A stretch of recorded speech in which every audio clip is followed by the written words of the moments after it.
만나서 참 반갑습니다. 대답이 없는 거 보니까 불편하신 것 같은데 얼굴 펴시고 옆에 분 손 한번 잡아주세요. 곁에 계신 분을. 손이 따뜻하면 살아있는 거니까 사랑합니다 이렇게 따뜻한 마음을 전하시기 바랍니다. 저는 차재원 장로님, 우리 추수민 권사님이 섬기시던 교회로 매우 보고 싶었고 오고 싶었습니다.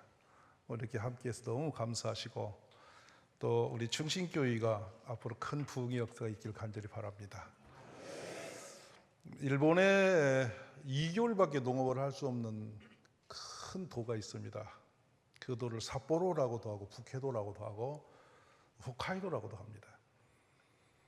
그곳에서 화산재와 추위 때문에 농업을 더 이상 할 수 없는데 먹거리가 너무 궁해서 미국의 농업 박사를 초빙하죠. 그런데 이 농업 박사가 3개월 동안 배를 타고 겨우 들어왔는데 오자마자 계속 매일 하는 것은 농업을 가르치는 게 아니고 성경 공부만 가르쳐요. 그러니까 홋카이도에서 이 사람이 괴물이 왔다, 큰일 났다, 돌려보내자 이러니까 이분이 두 말 없이 보따리를 싸고 항구로 떠나버립니다. 그래서 다급해서 돌아가서 하는 말이 몇 년 만에 모셨는데 그렇게 가면 안 되지 않냐. 그 타협을 하나 하죠. 당신이 정말 여기 온 이유가 뭐냐 하니까 나는 농학 박사다. 그때 왜 농업만 가르치냐 하니까 하는 말이 당신들이 왜 성경만 가르치는 것이 당신들이 지금 이 어둠에서 벗어나려고 생각한 거 아니냐? 이래 타협을 하면서 젊은 학생들에게 6개월 동안 성경 공부를, 낮에는 농업, 저녁에는 성경 공부를 가르치는 것을 집중합니다. 타협을 받죠. 근데 그게 벌써 100년이 훨씬 넘은 내적인 얘기인데요. 지금 삿포로 대학에 들어가면서부터 대학 어구에 모조리 성경 구절들이 쫙 써 있습니다. 그리고 그 밑에서 그분을 만나보지도 않았는데 어쩌면 견도가 나와요. 우리나라 김동길 박사과의 제자이죠. 우리나라 연세대학까지도 영향을 미치고 연세대 농업을 우리나라 최고의 농업 기술자가 그곳에서 지금 목장을 하면서 우유를 생산하고 아이스크림을 만들어서 일본의 최고의 아이스크림을 생산합니다. 그런데 놀라운 사실은 일본이 그렇게 우상이 많은 그 나라이고요. 화산 폭발이 있으니까 늘 재앙이 있으니까 재앙 밑에서 어떤 무지무지한 신들을 섬겨요, 그 나라가. 그런데 홋카이도만은 교회가 계속 세워지고 있습니다. 저의 선후배들이 벌써 들어가서 얼마 안 됐는데 6개 교회가 자리가 없을 만큼 사람이 채워져요. 뭐냐면 그때 크라크라하는 농업 박사가 전한 복음이 지금도 살아 역사하는 겁니다. 근데 그분이 집중했던 것은 현 세대가 아니고 다음 세대였습니다. 그들이 복음을 받아들이면 이 땅에 살 수 있다.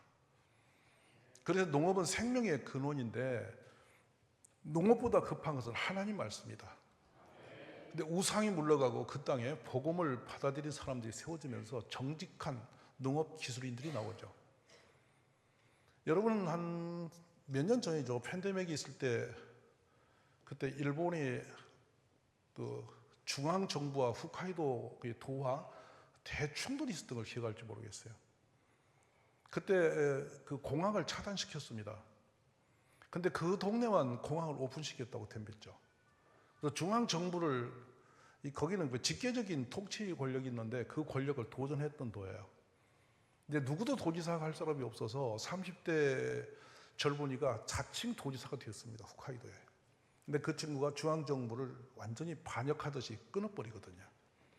그때 중앙정부에서 큰 충격을 가하죠. 중앙정부 지원을 끊겠다 하니까 잘 됐다. 그럼 우리 먹거리 끊을게. 무슨 말 아세요? 그래서 홋카이도 도지사가 이겼어요. 중앙정부를. 이유는 뭐냐면 일본의 고위층은 홋카이도 생산 그 농산물을 가지고 삽니다. 그만큼 먹거리를 가지고 그들이 쉼을 얻었는데 그 모든 것이 성경의 중심이라는 거예요. 저는 그 동네에 가서 아이스크림을 먹고 지금 한국에서 아이스크림 못 먹어요. 왜냐하면 이 입맛이 좀 묘한 것이 아니고 워낙 질이 좋아서. 근데 그 소 한 마리에서 우유를 내기까지 그 철저한 천연 자원을 또 하나님의 중심에 대한 정직성을 유지해서 그 기술을 따라 붙을 수가 없어요. 그만큼 복음과 자연과 어울려서 하나님의 그 정직성을 심음으로 홋카이도는 정말 살기 좋은 동네입니다. 지금도 여러분이 가보시면은 우리나라 사람이 여행 제일 많이 가는 곳인데 좀 있는 사람들 가서 그 맨날 골프 치고 오거든요. 근데 2개월밖에 농업을 할 수 없는데 지금은 농업 생산력이 엄청나요. 일본의 모든 그 예술가나 사진 작가나 그림을 그리는 사람들, 조각인들은 다 그곳을 거쳐갑니다. 소설가 거기서 다 나와요. 이거는 뭐냐면 그들의 사상 자체가 하나님 중심으로 바꿔졌기 때문이죠. 우리나라가 전 세계 유례 없는 그 복음적 국가로 기록적인 국가입니다. 지금도 이 지구촌에 있는 가장 큰 대형 교회 20개 교회는 한국에 있어요.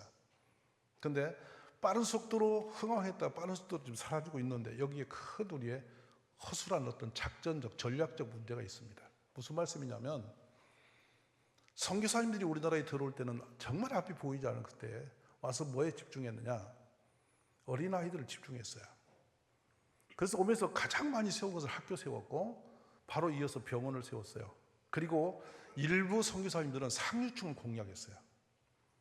그래서 어쨌든 좀 애들이 학교에서 눈빛이 반짝거리면 데려다가 애들을 갖다 유학을 보내고 걔들이 들어와서 학교에서 알다시피 우리나라의 교육을 지배하게 했어요. 그런데 문제는 교육에 대한 열망은 가져왔는데 우리는 복음에 대한 소중함을 많이 놓쳐버립니다. 지금 우리는 미션스쿨에서 성경 안 가르치죠? 맞죠 여러분? 그만한 선교사님이 세운 미션스쿨 알아서 성경을 접어버립니다.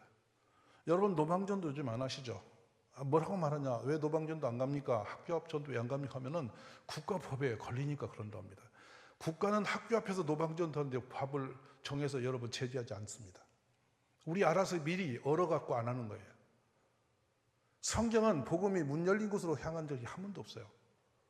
절벽 같은 캄캄한 곳에 들어가서 생명을 걸고 복음을 전하여 역사를 바꾼 것이 복음이에요. 인정하시죠? 근데 오늘날 우리는 알아서 세상의 눈치를 너무 급박하게 보면서 얼어버린 국가가 됐어요. 서서히 그러다가 지금 대한민국은 앞이 보이지 않는 절망의 길에 몰렸죠. 심각한 위기는 뭐냐면 아이를 낳을 수 없는 국가예요. 종종 어른들이 그런 말을 해요. 젊은 것들은 개만 좋아해. 저는 그 말을 할 때마다 기분 엄청 상하거든요. 왜냐하면 오죽하면 개 키게. 얼마나 애 낳고 가정 세우는 게 힘들면 개하고 살겠어. 여러분 개를 아무나 키는 거 아니에요. 엄청 부지런하게 길러요. 개가 털 빠지고 뭐 개가 이 보살피는 건요. 얘 2배로 힘들어요. 개 키는 게. 그런데도 개를 기르는 이유는 사랑을 쏟아낼 곳이 없는 거예요. 있는 에너지를 공급할 곳이 없어요. 그러다 보니까 짐승하고 살고 가정 세우는 것이 어려워졌어요. 특히 서울이 지금 0.57을 찍었는데 우리가 어쩌다 이렇게 심각하게 나라가 위기에 빠졌는가 생각하면 앞이 보이질 않죠. 그런데 지금 한국교회의 큰 대형 위기는 뭐냐면 선교는 세계 2대 대국으로 해외 파송 선교사 엄청 많아요. 근데 열매를 얼마나 얻었을까요? 나간 선교사님들이 열매를 얼마나 거둬들이고 있을까요? 우리나라 선교사님들이 해외 나가서 미치는 영향이 얼마나 있을까요? 어떤 한 국가를 살린 적이 있나요? 지역을 살린 적이 있나요? 아니면 수많은 인재를 키워서 세계적인 사람을 만든 적이 있나요? 저는 캄보디아에 가서 1600명의 선교사님을 만나고 너무 쇼크를 받았어요. 어떻게 이렇게 많은 선교사가 있는데 영향력이 이렇게 안 미치지? 이런 생각이죠. 잘 고민하실 부분이에요. 전략이 부재해요. 참 약해요. 그러면서 우리 한국교회는 해외로 선교사는 파송했는데 우리 자녀를 세우지 못한 나라예요. 그러니까 지금 우리가 20, 30, 40 이야기하는 것 자체가 우리 스스로가 지금 그 펑크난 곳에 펑크난 그곳을 보면서 이제 깜짝 놀라는 부분이거든요. 왜 그러냐면 1998년도를 통해서 우리 한국에 있는 교회에서는 어린이들이 다 나갔어요. 없어졌어요. 왜냐하면 어린이집이 밖에 세워지면서 우리 어린이들은 교회를 다 떠났습니다. 그러고 난 뒤 아이들이 교회로 들어오질 않았어요. 근데 신비롭게도 그때 원불교라는 교단이 국가에서 종교법인에다가 어린이집을 유치할 수 있는 권한을 주기 시작했거든요. IMF 때. 그때 원불교는 어린이 유치를 위해서 유치원을 대거 전국적으로 확산시킵니다. 그 후로 원불교는 10배수 부흥을 했어요. 근데 우리 교회들은 어떤 이야기를 했더랬냐면 국가 통제 속에 들어가니까 어린이집 하면 안 된다고 다 손 놔버렸죠. 그래서 장로님이 대통령이면서 종교법인의 여러 어린이집을 등거리면서 교회에서 아이들은 떠났고 그 뒤로 아이들은 돌아올 길이 없었습니다. 지금 이게 우리나라에 지금 저 한국 교회의 소멸에 하나의 큰 장애가 있는 것이 그 부분이거든요. 근데 오늘 우리 충신교회는 다음 세대 아이들이 얼마나 있는지 모르겠어요. 여러분은 다음 세대의 교육을 얼마나 집중하는지 모르겠어요. 그러고 나서 교회 안에서는 어떤 상태가 일어나냐면 우리 아이들을 데려다 놓고 1시간짜리 예배를 분리시켜서 키웠거든요. 성경은 어디서도 아이들을 분리시켜서 가르치라는 법이 없습니다. 가족과 부모와 함께 어울려서 어른들 품에서 아이들은 자라나야 가장 안전하게 클 수 있습니다. 이해가 되십니까? 그런데 한국이 지금 어느 정도 위기에 빠졌냐면 아이를 못 낳고 결혼 안 낳는 이유를 제가 신혜정 교수라고 연세대 그 청소년 정신학과 하시는 교수님과 하루 종일 앉아서 그 데이터를 가지고 같이 대화를 했는데 뭘 보게 되냐면 2살 때 엄마 품을 떠난 아이가 대학을 졸업하고 결혼할 때까지 엄마 밥을 못 먹는 나라입니다. 딱 가시죠. 깜짝 놀라시죠. 어느 정도 심각하냐면요, 아침 7시에 엄마의 손을 붙들고 집에 나온 2살박이가 어린이집을 벙벙 돌고 학원을 돕니다. 그리고 초등학교 입학하면 아침에 밥을 안 먹고 학교를 가서 점심 급식소에 밥을 먹고 그리고 저녁에는 삼각김밥이나 라면을 먹으면서 학원을 기웃거리다가 늦은 밤에 집에 들어오죠. 그렇게 자랐어요. 자라고 나니까 부모에 대한 애정이 없습니다. 그리고 자기 주도적인 세상을 살아요. 본인이 생존 경쟁 속에 내몰려 있죠. 그런데 우리 여학생, 초등학교 여학생 34%가 23년도에 정신적 질환을 앓고 있다. 남학생 27%가 정신장애를 앓고 있다. 이게 국가조사 통계입니다. 그래서 여건제는 한국인 90%가 온전한 밝은 정신력이 아니다라고 평가를 냈는데 저는 충격을 받았어요. 어디서 그렇게 나왔을까? 우리가 뭔가 지금 길을 잘못 든 것 같아요. 그래서 떠난 아이들 다시 교회가 돌아올 수 있는 길을 열어야 되고 교회 주일학교 편제를 바꿔야 되는데 왜 제가 이 말씀을 지금 서두에 던져드리고 계시냐면 한국 교회가 이 나라 미래가 있으려면 교회가 살아야 됩니다. 아멘이십니까? 내가 계속 국가에다 말하는 것도 교회라고 하는 이 집단이 정신을 차리고 확 일어나고 후원을 해주면 교회에서 출산 문제는 단순히 끝난다. 5년 이내에 해결난다. 왜냐하면 우리나라에 낙태가 1년에 120만을 찍으니까 교회만 살아나면 낙태 없을 수 있다. 아멘이십니까? 둘째로 교회만 일어나면 더 이상 건물 없이도 교회 시설만 활용하고 교회 권사님들만 잘 설득시키면 애를 다 낳고 키울 수 있다. 아멘. 그리고 교회에 있는 청소년만 일으켜도 출산은 반드시 해결나는데 그래 지금 국가에도 제가 제안을 계속 하는 건 뭐냐면 20대부터 결혼시키자. 왜 할아버지만 아멘 하시는지 모르겠는데 20대 결혼시켜야 되겠다. 왜냐하면 결혼 연령이 너무 늦어요. 그래서 아이들이 대학교를 가든 고등학교를 가든 눈에 맞는 오빠 보이면 결혼시키자. 그리고 이제 그때 엄마 아빠가 애를 키워야 되겠고 학교도 텅텅 비니까 복도를 2배로 넓혀가지고 거기다 유모차와 어린이 지원센터를 만들어서 엄마하고 시어머니하고 친정어머니가 애들 보는 거 학교 와서 애들 보는데 1시간당 10,000원씩 드리자. 그리고 이제 애기 낳으면 애 낳는 엄마에게 한 아이당 100에서 150만 원을 공급하자. 3명 낳으면 450만 원 꽂히면 새벽에 머리도 못 말리고 직장 뛴다고 도망갈 여자 아무도 없다. 다 애하고 살 것이다. 그래서 5명 낳아버리면 직장 남편 봉급보다 나을 수 있습니다. 아멘이십니까? 근데 그 돈이 다른 경비가 아니라 교육 교부금이 지금 우리가 2027년도가 되면 한 아이당 3,100만 원이 됩니다.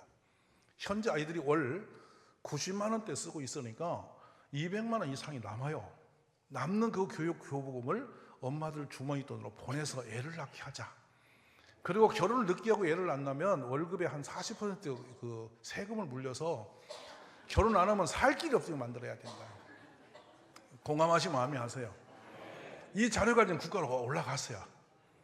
그렇게 해서 우리는 길을 찾자 하는데, 저는 이렇게 되면 뭐냐면 전국 교회에서 애가 태어나죠. 기쁘지 않으신 것 같아. 그 전국 교회에서 애들이 자라나죠. 아멘 되세요. 그럼 앞으로 10년, 20년 지나면 우리나라는 예수 나라가 됩니다. 복음적인 나라 되죠. 확신합니다, 여러분. 그러면 단순히 교회에서 지금처럼 이렇게 해서 되겠냐는 생각을 하셔야 됩니다. 무슨 문제를 가지고 있는지요? 잘 들어보십시오. 영아부, 유치부, 초등부도 두 개로 나눠요. 숫자 맞는 데는 또 나눠요. 그래서 중등부, 고등부, 대학부, 청소년부. 요즘에 청소년부가 나이가 제한이 없습니다. 왜냐하면 결혼을 안 해가지고 막 45세가 20대하고 같이 앉아서 청년이라고 앉아 있어요. 기가 막힌 거예요. 그래가지고 자꾸 20대 여자 동생들 눈 이렇게 째려보면서 40 넘은 총각이 혹시나 까문 없나고 돌아다니고 있어. 이게 주일학교가 공포의 도가니가 돼서 청년부는 요새 소멸단계예요. 희한한 나라가 됐어요. 근데 우리 이런 부분이 왜 생겼을까 하는 건데요. 교회가 그동안에 성경에도 없는 주일학교를 분업시키면서 아이들에게 목자를 놓쳤어요. 걔들이 크고 나니까 자신들의 영혼을 맡길 목사가 없어요. 1년, 2년에 부목사님 계속 수천만 지나갔고 프로그램을 진행했는데 아이들에게 안전한 영혼을 책임질 만한 목자를 만난 적이 없어요. 그래서 제가 이거를 저희 교회에서 바꿔본 거예요. 한 23년 전에. 그래요. 부모와 함께 예배 드리는 거 집중적으로 계속 끌어가다 보니까 아이들이 건강하게 자랍니다.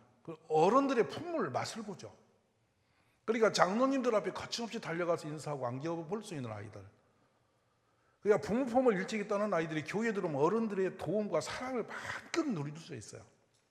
그런 이제 마음의 따뜻함을 어른들의 그 사랑을 아이들이 느끼다 보니까 저절로 좋은 인성으로 자랄 수밖에 없죠. 너무 재밌는 거예요. 그렇게 자라다 보면 뭐가 생기냐면 교회의 친화적인 이 복음적인 아이들이 자랄 수밖에 없는 환경이 여기 있어요. 지금은 사회 어디 가도 어른과 교제할 수 있는 통로가 없습니다. 그러니까 직장도 이미 너무나 산업 구조 자체가 이제는 개인주의로 되어 있고 그러다 보니까 어떤 상태의 아이들이 크는가 봤더니 맨날 자기들이 쉽게 움직일 수 있는 게 게임 같은 겁니다. 근데 게임 속에서는 내가 누르는 대로 얘가 반응을 해줘요. 가서 부시를 안 부셔주고 부르면 오고 이 휴대폰 속에서 애들도 개도 키더라고요. 여자친구도 옷도 사입히고 키우기도 하고 그러더라고요. 무슨 말 이해하십니까? 별게 다 있어요, 프로그램에. 근데 자기 여자친구 오늘은 뭘 사줘야 된다고 또 얘는 옷을 사러 가고 그래, 그 속에서. 그런데 보세요. 내가 누르는 대로 반응하던 그 기구들이 내 손에 있었는데 어느 날 이성 친구를 만납니다. 근데 내가 누르니까 반응이 안 됩니다. 서로가 상대 욕구가 다르고 생각이 다르니까 서로 교통이 안 되죠. 그래서 내 마음대로 안 되니까 칼 들고 올라가는 거예요. 너무 못 살겠다.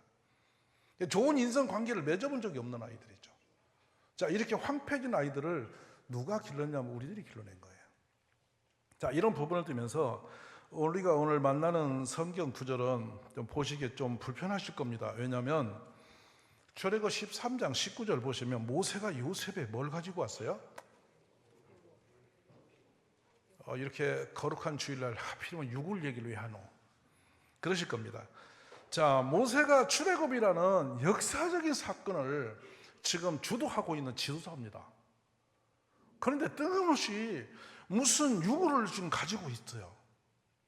그렇게 된 이유를 이는 요셉이 이스라엘 자손으로 단단히 맹세하게 하여 이르기를 이겁니다. 이거는 뭐냐면 아주 심리 속에 이 마음 속에 그냥 못을 박듯이 그걸 깊이 새기도록 유언을 남겼다는 거죠. 근데 어떤 유언을 남겼냐면 하나님이 반드시 너희를 찾아오시리니 너희는 증표로 내 유고를 여기서 가지고 나가라 하였음이더라. 아멘. 많은 사람들은 자손들에게 줄 거리가 좀 많겠어요. 어떤 좋은 자신들의 그 사상이나 철학을 줄 수 있을 끼고 주고 싶은 게 얼마나 많겠어요. 금은 보석을 유산으로 남길 수도 있는 것이고 하지 않겠어요? 근데 하필이면 왜 유골이었냐 하는 거죠. 근데 이 시대와 요셉의 세대로 다시 거꾸로 세대를 흘러가면 400년 전으로 올라갑니다. 약 430여간 전으로 과거로 들어가서 그때의 히브리 소년이 노예로 팔려가서 살아낸 애굽 땅, 그곳의 자손들이 이제 430년 후에 지금 그 땅을 떠나서 자신들의 조상인 아브라함의 옛날의 역사, 하나님께서 지시한 약속의 그 땅을 향해서 지금 다시 출발하고 있는 선입니다. 그런데 그때에 400년 전에 조상의 유고를 손에 들고 그 길을 나서고 있습니다. 무엇을 여기에 우리가 배워야 될까요? 지금 우리들이 이곳에 앉아 계신 여러분 중에 우리 조상이 400년 전에 어떤 할아버지 이름 아시는 분 계세요? 혹시?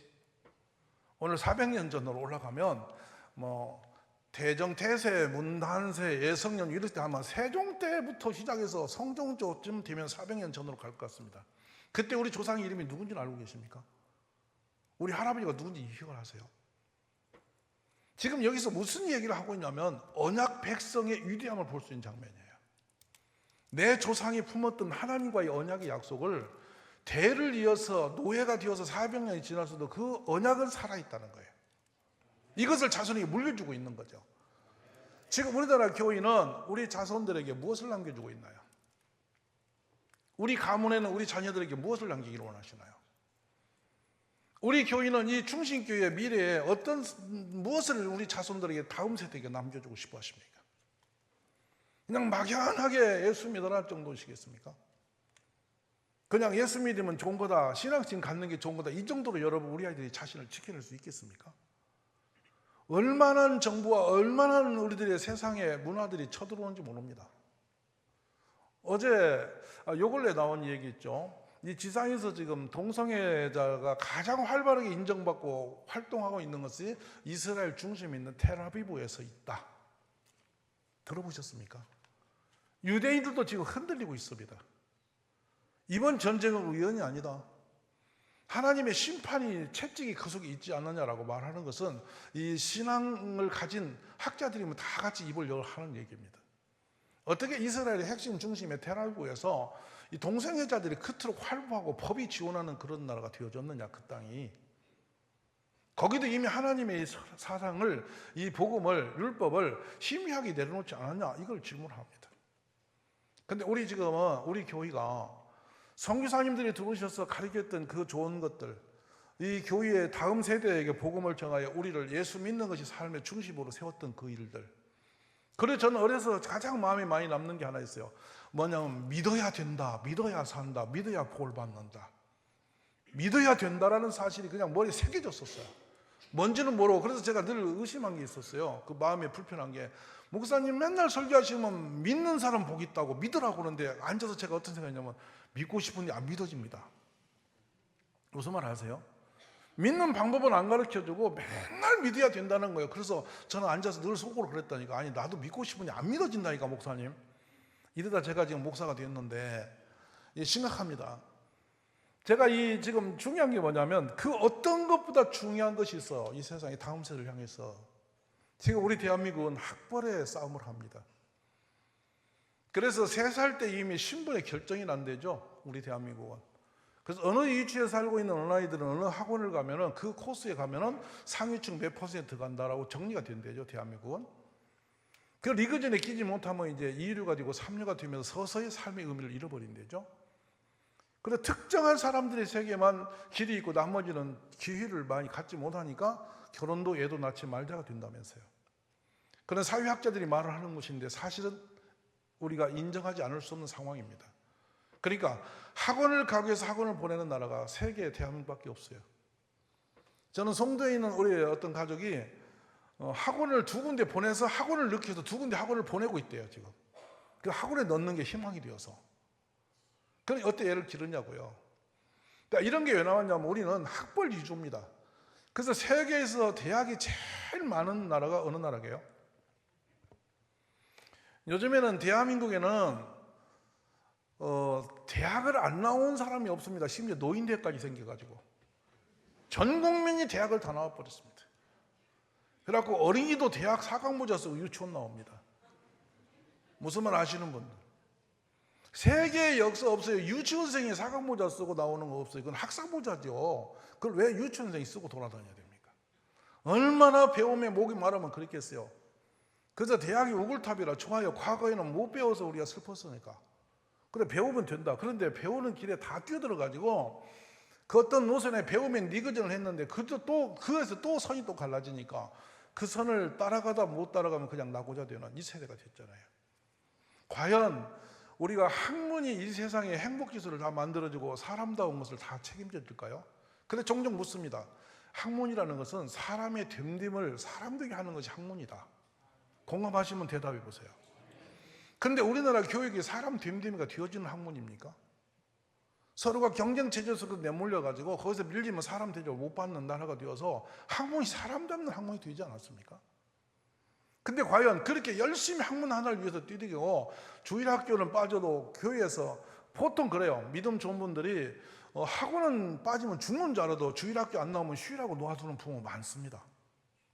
그래서 세상이 더 중요한 것은 공부방이라고 생각하면서 애들에게 성적 위주의 삶이 인생의 행복지수처럼 인생의 가치를 거기서 다 주는 양 그렇게 몰아댔는데 과연 그 많은 학벌과 학위를 가지고 성적표를 들고 인생이 조금 행복해졌을까요?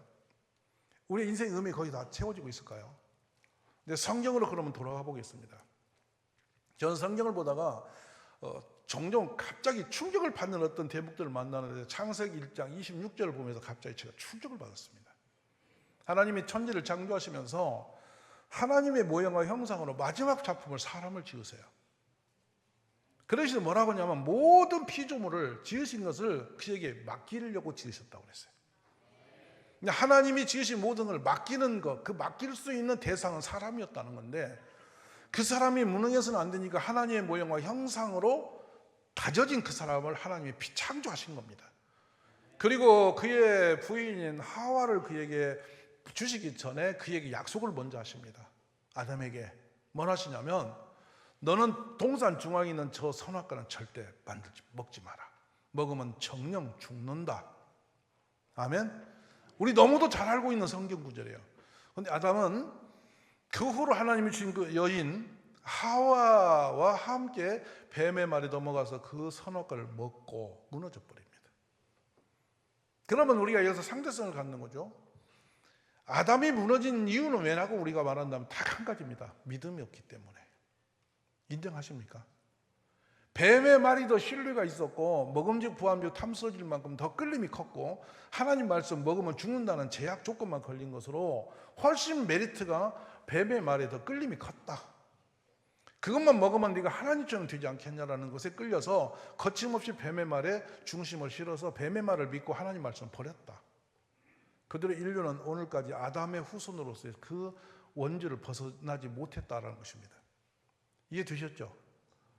자, 그대로 성경은 계속 하나님을 찾는 사람의 기준이 뭔가 보면 믿음의 사람이에요.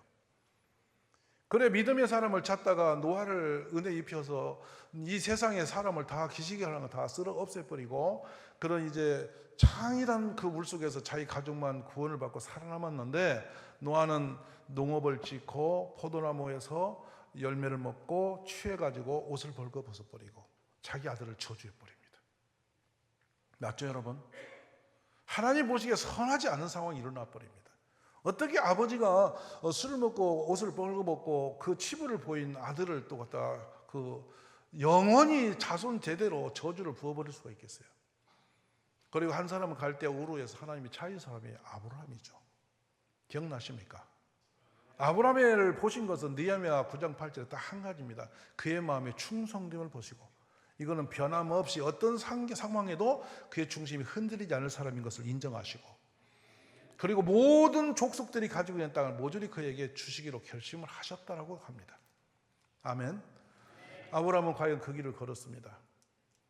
중간에 자신의 후손, 그 후손을 찾기 위해서 그가 엘리멜렉이나 이스마엘을 낳아서 이렇게 흔들리는 것 같아 보였지만 결국에 그는 이삭이라고 하는 그 아들을 끝까지 하나님 앞에 받게 되죠. 그런데 나이가 100세가 되면서 조금 더 의심치 않고 자신의 아내인 사라가 기력이 다수한 걸 알면서도 그 아내를 바라보면서 의심치 않고 하나님을 바라봤던 사람이죠. 아멘. 믿음 하나로 인생을 살아낸 분이죠. 그래서 100세의 아들을 낳는데 그 아들 이름이 이삭입니다. 그러면 여기서 우리 중요한 걸 한 가지 팁을 얻죠. 이삭은 뭐냐? 기쁨을 주는 아들입니다. 아멘이십니까? 이삭은 흔들림 없었지 아버지의 말을 신뢰했던 아들이었고 순종된 아들이었죠. 그걸 믿음의 대를 이어가는 아들이었습니다. 아멘이십니까? 드디어 언약 백성이 이제 이 땅에 세워진 거죠. 그래서 아브라함을 믿음의 조상으로 세운 다음에 하나님은 그의 자손을 계속 하다가 오늘 여러분이 봤던 요셉을 경험하게 됩니다. 요셉은 늙은 아버지 밑에서 특별한 사랑을 받으면서 배다른 형들이 다 있는 그 형들 속에서 틈새에서 늦둥이로 자라나죠. 네, 형들에게는 언제나 미움의 대상이었고 시기 대상이었습니다. 결국에는 팔려갔는데 놀라운 사례가 벌어집니다.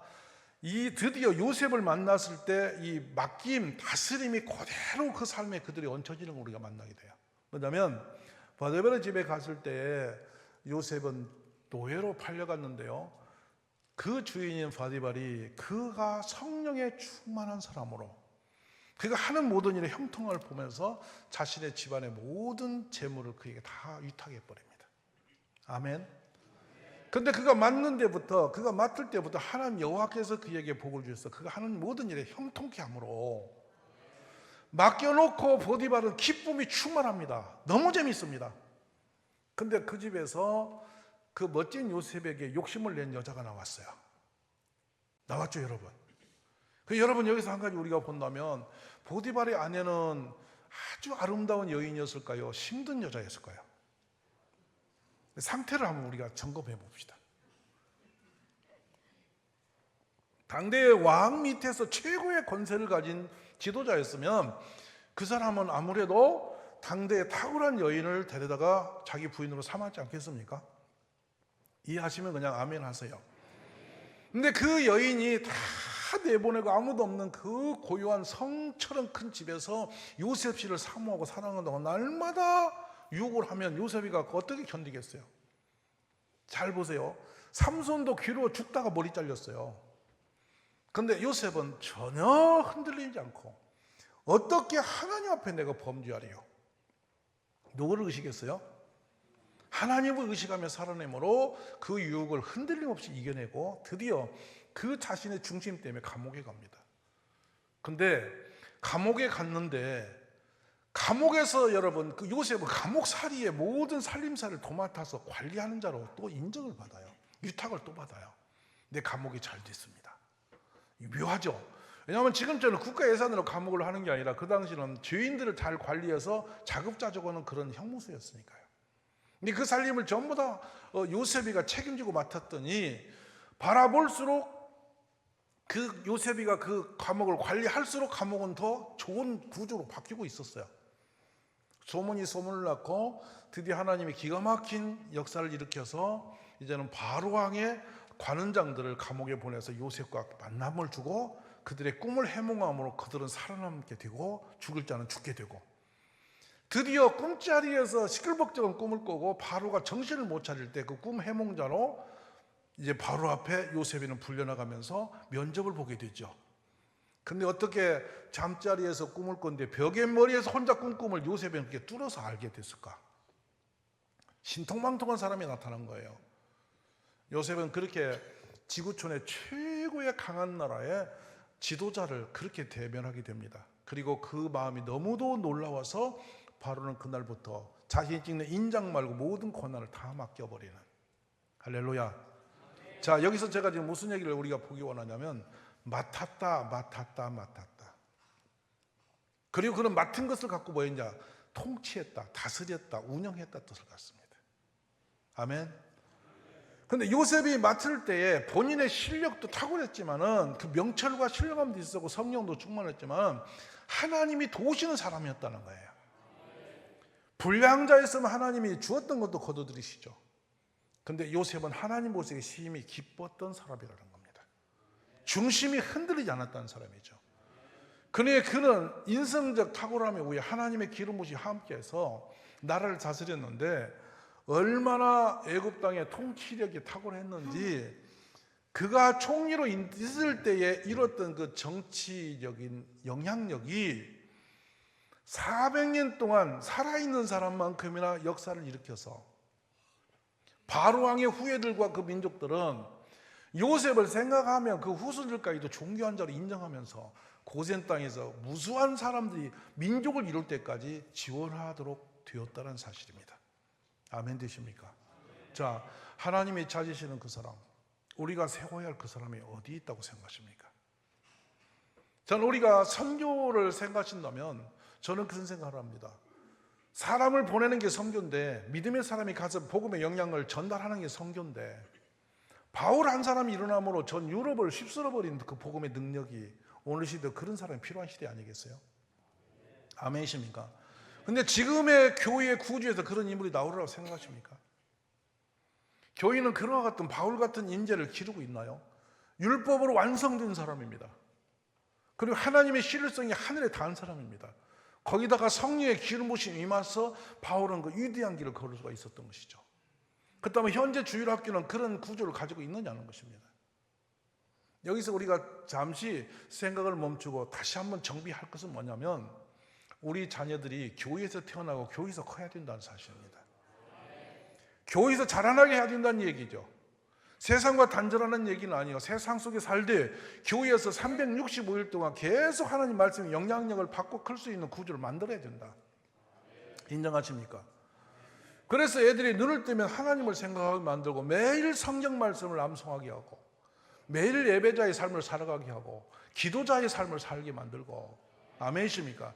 하나님의 사랑을 교회에서 어른들 품에서 느끼고 공급받으면서 위로받고 힘을 얻고 응원을 받으면서 큰 아이들이 있어져야 하지 않겠냐. 인정하시면 아멘 하십시오.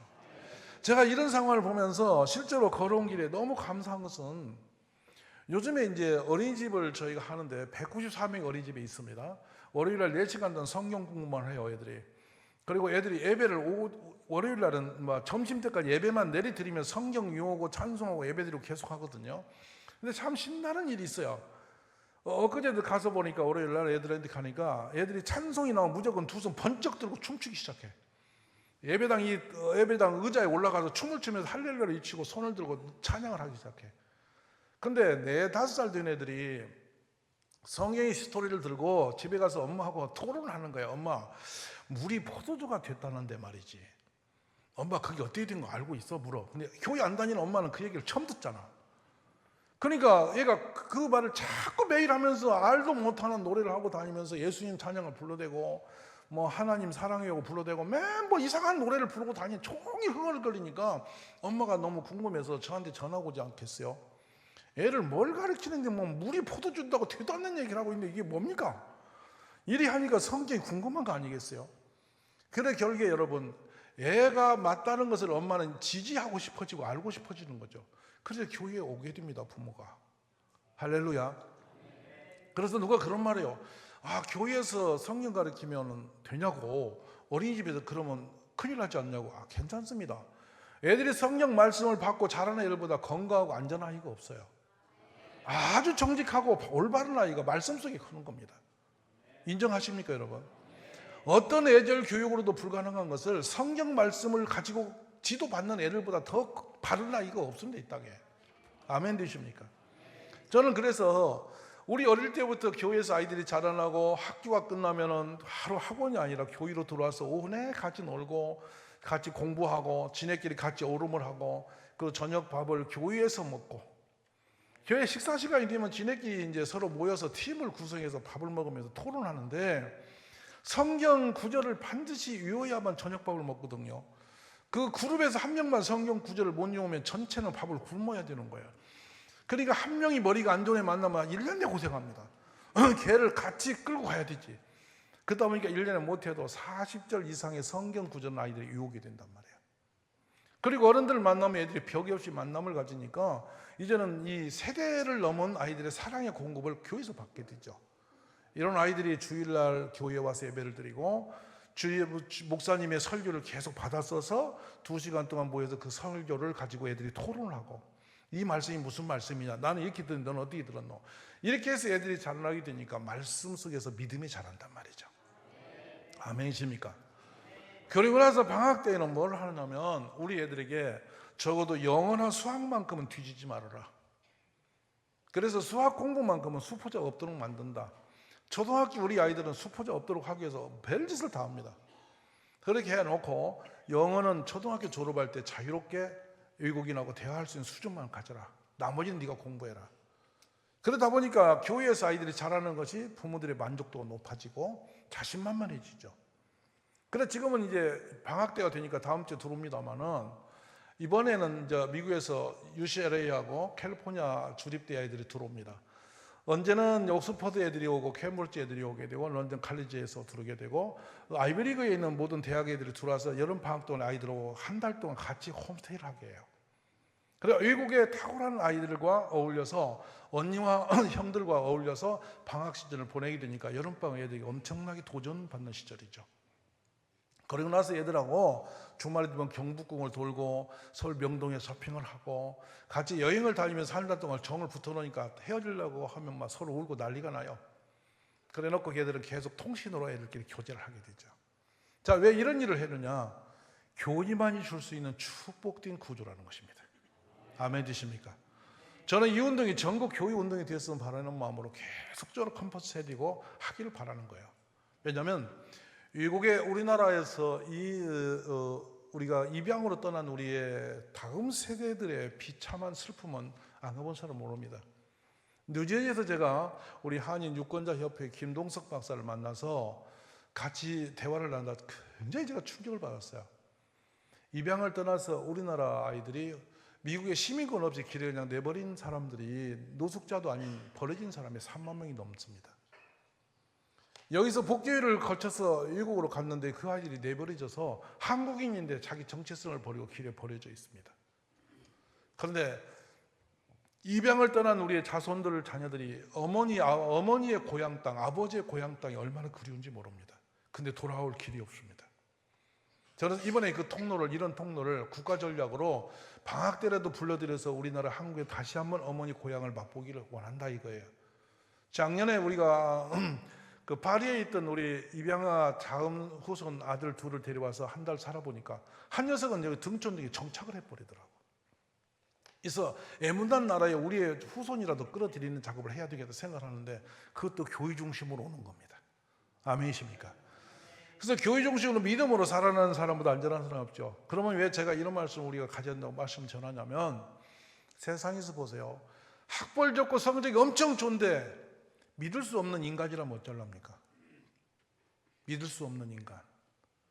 말만 하면 거짓말 치고 뭐만 하면 자기 이익만 챙기고 남의 등이나 치는 그런 아주 고급적인 실력 있는 사람이 그 사람이 칼 들고 우리한테 온다면 어쩌겠습니까? 상상이 되십니까? 안전하시다고 생각하십니까? 세상에서 제일 좋은 사람이 어떤 사람이냐면 믿을 수 있는 사람이에요. 여러분 부부간의 믿음은 괜찮으십니까? 이렇게 아내가 믿어지고 남편이 믿어지십니까? 오늘 밤에 가서 또 의심에 칼 들지 마시고 안전하십니까? 여러분 자녀는 믿을 수 있습니까? 내 전 재산을 다 오늘 다 내주고도 기뻐하고 행복하고 만족할 수 있겠습니까? 사람이 믿을 수 있는 사람에게는 무엇을 맡겨도 괜찮아요. 안심이 돼요. 근데 믿을 수 없는 사람에게는 주면 줄수록 불안해지고 공포가 되는 거예요. 그러니까 맞습니다. 믿을 수 있는 사람이 국가의 지도자가 되면 국민이 행복해집니다.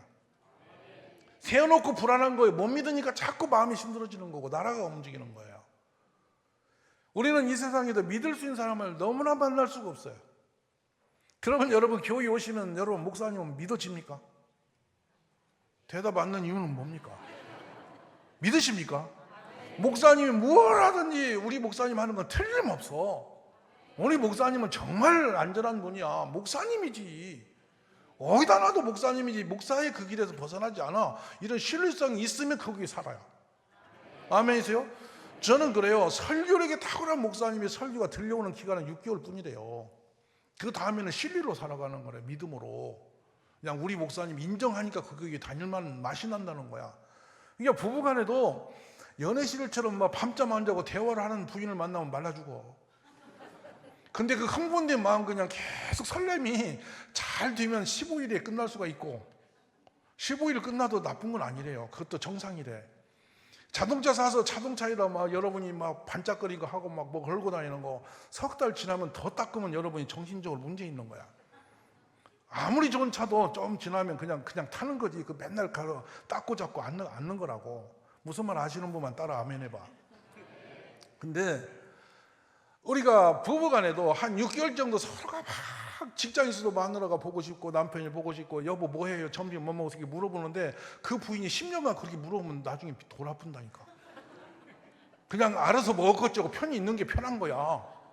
들으시면 아멘. 근데 그때는 무슨 힘으로 평생 버티느냐? 믿음의 힘이야. 밥 먹었겠지. 별일 없겠지. 어디를 가도 뭐 지가 딴짓 하겠나? 잘 갔다 오겠지. 믿어지니까 잠자는 거야. 근데 가서 누구 만났나? 이상한 짓 안 나? 뭐 하나? 불안해지면 여러분 잠이 오겠나? 살맛이 나겠나? 저는 생각할 때 세상에 우리 주님이 가장 좋은 길을 주셨다. 믿음. 교회에 우리 장로님들이 믿어지면 교회 가는 게 행복해요. 그분이 무슨 기도를 하든 무슨 일을 하시든 간에 장로님 하시는 게 신뢰가 되기 시작하면 우리는 신앙이 굉장히 단단해져요. 안심이 돼요. 무슨 말 아멘 되세요? 그래서 제가 묻습니다. 여러분의 남편은 몇 프로 믿습니까? 여러분 아내를 몇 퍼센트 믿습니까? 우리 자녀는 몇 프로 믿고 있습니까? 종종 오늘날 재판 소송건이 점점 많아지는데 보니까 부자 간에 부모와 자녀 간에 이 소송건이 점점 많아져요. 왜냐하면 재산 주워놓고 불안했어, 못 믿겠어. 그래서 회수하는 재판이에요. 심각한 나라입니다, 여러분. 믿을 인간이 없어요. 옆에 분 인사 좀 와서 나 믿나? 한번 물어보세요. 믿는 사람은 죽을 때까지 배신이 없습니다. 아무리 상황이 안 좋아도 한 번 마음 준 것은 변함없이 그냥 믿어주는 거예요. 그래서 일산에서 서로가 믿자, 우리는 의리의 공동체다 해가지고 폭발적으로 부흥한 교회가 있습니다. 목사님 가면은 보이차를 끓여내놓고는 따라주면서 우리는 의리로 사는 거야 부터 시작해. 그래 모든 새 가족이 그냥 보이차를 다 먹어. 그래가 교회가 지금 막 두세 개가 이렇게 있는데 엄청 일산의 가장 큰 교회예요. 통합적 교회인데 목사님 은퇴하셨는데도 서로 신뢰가 엄청납니다. 의리의 모임이에요. 의리. 여러분 일본인은 기리 정신이라고 그래서 사무라이 정신은 의리 믿음이에요. 근데 우리 교회가 사무라이만 또 못한 서로의 믿지 못하는 공동체가 아닌지 모르겠어. 이제 우리 다짐 한번 합시다. 우리는 죽을 때까지 믿읍시다. 나를 믿으세요. 아멘. 하나님을 믿고 우리 서로가 이웃 간에도 믿음이 있어야 좋은 사람이 되는 거죠. 자, 하나님의 자신은 첫 번째 조건 믿음이 있는 사람이에요. 두 번째는 알아야 면장합니다. 알아야 면장해요. 무식해서는 아무것도 못해요. 무식한 사람은 용감합니다. 왜냐하면 폭이 좁아지기 때문에 많이 알아야 돼요. 근데 세상에 최고의 인문학이 어디 있느냐? 최고의 우리에게 문을 열어서 최고의 학문적인 높이를 주는 것은 성경입니다. 성경보다도 나은 이 세상에 학문은 없어요. 이해되십니까? 학문과 비교할 수 없는 최고의 축복이 성경에 있고요. 아무리 무지한 사람도 매주 오셔서 목사님 설교 계속 들으면 깨닫게 돼요. 말씀만 하면 아마 예배 시간마다 우리 목사님 설교 한 편 들으면 책 한 권 요약 듣는 것보다 나아요. 아멘이 약해지는 이유는 뭔지 모르겠는데 마요. 왜냐하면 목사님이 그 온 기도와 정령 저는 진액을 쏟아서 말씀 한 편을 만들 때는 책 한 권보다 훨씬 좋은 걸 주시는 거예요. 여러분이 그 말씀에 그렇게 진을 짠지 모르고 앉아서 눈 뜨고 자니까 문제지. 이게 문제지. 다 받아들이세요. 믿으세요. 그러면 점점 자라서 아무리 불량한 사람도 교회에서 설교를 10년쯤 듣고 나면 인간이 돼 있어요. 그래도 인간 안 되면 사람이 아니고. 말씀은 아멘. 그러니까 우리가 안다는 학문은 세상적 학문이다. 하나님을 아는 지식보다 더 큰 지식은 없어요. 공감하십니까? 믿음으로 살고 하나님을 알아가는 지혜력이 점점 더해지면 그 사람은 탁월한 무엇을 맡아도 안전한 사람이 됩니다. 인정하실 수 있죠? 할렐루야.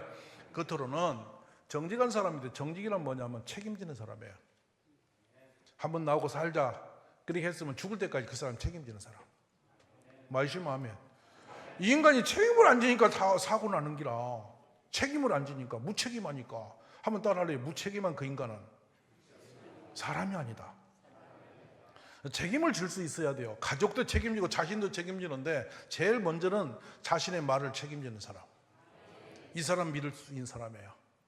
말을 내놓으면 잘했든 못했든 끝까지 책임지는 거예요. 그 자기 행동을 책임지는 사람이에요. 그러니까 다윗을 보면서 충격을 받는 것은 책임감이 탁월한 사람이에요. 왜? 잘못한 것도 책임집니다. 맞아요, 안 맞아요? 숨긴 거 들춰놔도 책임집니다. 내가 잘못했습니다. 그 죄값을 자신이 책임지는 거야. 이해되시면 아멘. 그러면서 뭐라 합니까? 하나님 앞에 기도하면서 내가 죄를 범죄했더라도 주의 성신만은 거두지 말아달라고, 나를 좀 살려달라고. 완전히 자기가 한 것을 행위를 그대로 인정하면서 들어가서 그걸 책임지려는 사람이죠. 위대한 사람이에요. 아멘. 말에 책임지고 행동에 책임을 지고, 자기 가족을 책임지고, 교회 직분자가 되면 직분을 책임지고, 직장에 가면 직장에 자기 맡은 일을 책임지고, 어느 위치에 놓든지 자신이 맡은 걸 끝까지 목숨을 걸고 책임질 수 있는 그 사람이 하나님 나라에 세워지는 사람이죠. 아멘이십니까? 그 책임을 이루기 위해서는 목숨도 아끼지 않고 뛰는 겁니다. 무슨 말 아시죠? 자기 생명을 조금도 귀한 것으로 여기지 않고 사명 그거 책임 하나 이루기 위해서 사도 바울은 예루살렘으로 무척이 걸어갑니다. 인정하십니까? 거기서 흉악한 결과가 있고 환란이 있다도 겁낼 거 없다는 겁니다. 맡은 일이 더 중요하기 때문에. 알아들으시면 아멘. 그러니까 이런 남자 만나면 그 부인 시집 잘 간 겁니다. 그런 부인 만나면 여러분 장가 잘 간 거고, 그런 지도자 만나면 나라가 행복해지죠. 교회에서 어려서부터 그걸 가르쳐야 돼요. 그래서 제가 이런 팁을 하나 드려볼게요. 자신이 신은 양말 하나 책임을 지기 시작하도록 3살 때부터 양말 빠는 걸 훈련시킵니다. 자신이 신은 양말을 자신이 빨아서 자신이 다음날 그걸 챙겨서 신고 갈 수 있도록 어릴 때부터 훈련을 시키죠. 유대인 교육 같은 겁니다. 자신이 먹은 밥상을 자신이 정리하는 책임을 지게 만들어야 돼요. 그래서 초등학교 들어가면 자기 설거지를 엄마를 도와서 일주일에 2번이라도 해낼 수 있는 아이로 바꿔놔야 돼요. 자신의 책상을 책임지게 하는 겁니다. 공부를 책임지게 하는 겁니다. 무슨 말 이해되셨습니까? 어느 위치에든지 그가 있으면 그 문제는 해결나는 거예요. 이 땅에는 무책임한 인간 때문에 힘든 겁니다. 사고 저질러 놓고 숨어버리는 거 엄청난 재앙입니다. 근데 우리 하나님은 그런 사람을 찾으시죠. 왜 제가 다윗을 하나님이 그렇게 내 마음에 합한 자로 봤느냐 보면은, 전쟁터로 심부름을 떠나면서 아버지 양 몇 마리를 양치는 자에게 새벽에 가서 맡기고 떠나는 사람입니다. 무서운 사람입니다, 다윗이. 그리고 가서 보니까 하나님의 이름이 밟히고 오랑캐들이 소리를 높이고 있는데 벌벌 떨고 있는 거 보면서 왕도 책임 안 지고 숨어버리는 그때에 저 인간을 제거하면 무엇을 주겠느냐? 하나님의 이름을 가슴에 안고 뛰어드는 사람이에요, 다윗이. 아멘 되세요? 왕도 너는 아니라, 너는 어린아이고 저는 어려서부터 장수라, 너하고 싸울 수가 없는 사람이다. 얼마나 불안했으면 왕이 자기 갑옷을 다 벗어주고 칼을 다 들렸겠어요. 다 내려놓고 하나님의 여호와의 이름 하나 들고 나갑니다. 너는 걸과 단창으로 내게 오거니와 나는 살아계신 여호와의 이름으로 내 앞에 간다. 하나님의 이름을 책임지는 신앙심, 그것으로 다윗은 전장에 뛰어들어가서 골리앗을 무참히 쳐버리고 하나님의 이름을 높인 사람입니다. 아멘이십니까? 자, 여러분, 짧은 시간이지만 우리가 선교의 꿈을 품으셨으면 이런 인재를 기르도록, 이런 인재가 나오면 어느 곳에 있든 역사는 달라집니다. 여기 있든 저기 있든 그가 어디 있든 문제 안 됩니다. 믿음으로, 또 그가 지식으로, 통달한 지혜력으로, 그리고 무엇을 맡기든지 책임지도록 끝까지 하는 사람, 그 사람을 세운다면 우리의 국가와 교회는 살아날 수 있습니다. 오늘 그 유골 하나를 맡겨들고 400년 전에 조상의 언약인 요셉의 유골을 손에 들고 그 길에 나서는 모세를 생각해 보십시오. 저는 우리 자손들이 우리 할아버지의 그 믿음을 가슴에 안고, 우리 아버지 어머니의 눈물의 그 기도로 그 고백을 내 가슴에 안고, 어머니가 부르셨던 그 하나님을 책임지며 나가는 아이들, 그런 아이가 우리 품에서 일어나기를 기도해 봅니다. 아멘이십니까? 우리 주일학교 주일날 건성건성 지나가지 않도록, 주일날 올 때마다 하나님의 그 심령 골수에 박히도록 이 교회를 지키는 아이를 세우십시오. 아멘. 이 교회를 지키는 다음 세대, 이 나라를 지킬 수 있는 다음 세대. 아멘 되십니까? 그래서 하나님을 책임지는 아이들이 우리 충신교회에서 많이 나올 수 있기를 주의 이름으로 축복합니다. 기도하겠습니다. 하나님, 요거를 들고 떠나는 그 비장한 믿음의 역사, 언약의 백성의 삶이 우리 삶 되기를 원합니다. 주여, 충신교회의 모든 가족들이 그 믿음의 언약의 자녀들을 품에서 길러내고 교회에서 세워갈 수 있는 축복을 허락하여 주옵소서. 예수님의 이름으로 축복하며 기도 올려옵나이다. 아멘.